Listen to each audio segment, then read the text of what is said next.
What's up everyone, it's just Blaze89. Today's video we're going to be doing the best class setup for the Type 100 SMG in Call of Duty World War 2. This is, in my opinion, the most underused gun on the game considering how good it is. It's very underrated. I'd put it joint top in my favourite SMGs to use. And it's got the best range out of any other SMG on the game. So we'll get into talking about the gun and how to use it once we've got through the setup. So let's get into the setup and let's get cracking. The division we're going to go for is going to be the Airborne Division. Now, I don't always go with the Airborne Division when using SMGs, purely for the fact that while the movement's good, sometimes the suppressors just got no purpose. For instance, suppressor on the PPSH I find to be pointless because it limits the range that much that there's no real benefit to using it. So anyway, Airborne Division, like I say, so that we've got the suppressor and just for the faster movement to help us keep playing aggressive, moving around the map as much as possible, because we're going to be flanking a lot with this class. But as I say, we'll get into that once we've got through the setup. The basic training that we've gone for is going to be Ordnance. The reason for that is that it means you're going to get your kill streaks quicker, for less kills, and also it's going to give you the ability to re-roll care packages if you have care packages, which will obviously give you a better chance, twice as much luck really, to get your things like your ball turret gunner, your fire bomber, whatever it is, paratroopers, the bigger streaks that you want. It gives you a better chance to get that because you can re-roll them, so it's well worth having. If you don't feel confident in your ability to get streaks though, then I would say go with requisitions, because that way you don't really have to be concerned with getting kill streaks. You just have to worry about getting kills. Basically, it costs more, but you can get your kill streaks. You'll only get them once though, so there is a downside of that. But the reason that I say use these instead of any of the other basic trainings, I know you've got hustle and things like that, but I don't see any real benefit from them. They don't really benefit me when I use them. Whereas with these, I can get my score streaks quicker. And like I say, to me, the score streaks, kill streaks, whatever you want to call them, they're not worth what they cost. As I've said before, a fire bomber is basically just a napalm strike, but it takes a 10 kill streak on here, whereas a napalm strike was a 5 kill streak on Black Ops. That says all I need to say about the value of kill streaks on this game. So my advice would be, why not get them easier, because the other basic trainings aren't going to help you out that much. Certainly not with this class. So yeah, that's what we're going for, basic training. If you really are against using ordnance or requisitions, then I would personally say use flanker, because that way, as long as you're moving, which we constantly will be, you won't be appearing on the enemy minimap. So it just adds a little bit more stealth to an already stealthy class. The attachments that I've gone for on this gun are rapid fire and grip. The reason we've gone for rapid fire is that this gun does have a slightly lower fire rate than the other SMGs. So in order for it to be competitive with them, we're going to have to boost that fire rate. Otherwise, they're going to get the bullets down range quicker than us and going to get the kill quicker than us. Simple as that. If we're opening up the same time as someone else and we haven't got rapid fire and they've got a PPSH, you're dead. It's simple as.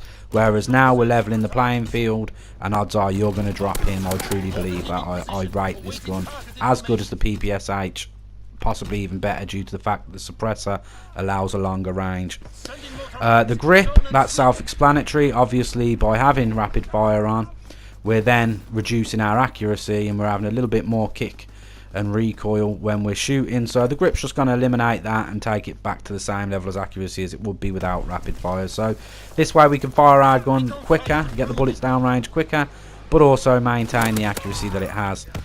I wouldn't have steady aim instead of the grip, simply because, as you can see there, the hip fire spread on this gun is pretty good anyway. It doesn't really need tightening any more than it is. So that's the reason that we've gone with the grip instead. The lethal that I've gone for is the frag. If you prefer the sticky bomb, then go for that. But I'll go for either a frag or a sticky bomb, because there's nothing else really worth your while that much to use with this particular class. Secondary weapon, I use the Walther P08. But it's up to you. It's whatever you're comfortable with. I very rarely use my secondary. I do use it at one point in this game, but for the most part I don't really use my secondary. So it's pretty much whatever you're comfortable with using. Before I go into how to play with this gun, I do apologise, because I realise a lot of times I've said and it's doing my own head in, so I do apologise for that. But I'm not re-recording this because I've done it twice already and forgot to turn my mic on, so this is a third try. Anyway, I'm going to run through again what the class setup is, and then I'll go, just so you can get what it is, because obviously I have a tendency to ramble, because I'm trying to explain to you why I pick what I pick, because I want you to understand why I've picked that attachment and not something else. So you can get that class setup down and not forget anything, here it is. We'll run through it again. It's a Type 100 with the airborne division. Make sure you keep that suppressor on, because there's no real negative effect with this gun due to the additional range. Ordnance or requisitions as basic training. If you're really against them, go with flanker.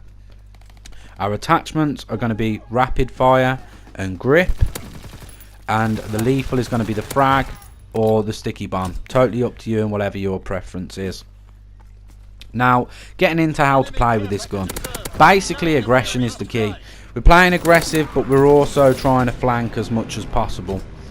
Now, I imagine most of you are old enough to know what flanking is, but if you don't, here's a quick description. Flanking is basically just running, approaching the enemy from the sides, coming from the sides and enveloping them and getting them by surprise. Basically, that's flanking, coming around the sides and getting them that way. Basically, think of it like a winger in a football game, not American football, just British football.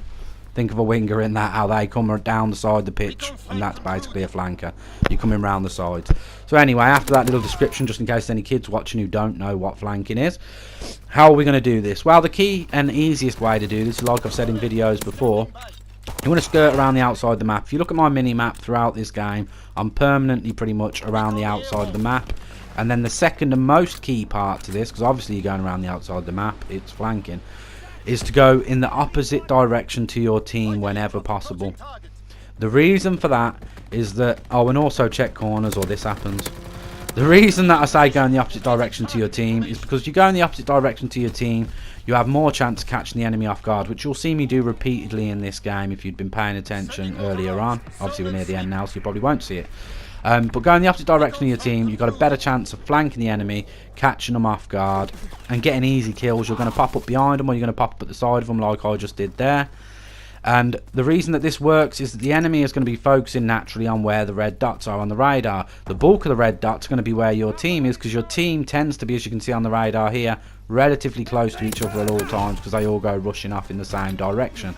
So you can basically use your teammates, it sounds bad, as decoys to draw attention from you, and whilst they're focusing on, say, the right hand side of the map where your team is, you flank around the left, come up behind and get them easy kills. Basically, with this gun you want to keep moving around the outside of the map, in general if you can in the opposite direction to your team, to give you a better chance catching the enemy off guard, easy flanking kills, easy raising your KD, and a good way to have a good time, easy kills and lots of kills at that. So I hope you enjoyed this video, because we're at the end now. 28 for 11, not a bad game. If you did enjoy it, don't forget to leave a like. Sorry again for saying every 5 seconds. But anyway, if you're new to the channel, subscribe. If you're not new, hit the bell for notification when my latest video is up, and I will see you in the next one. Peace.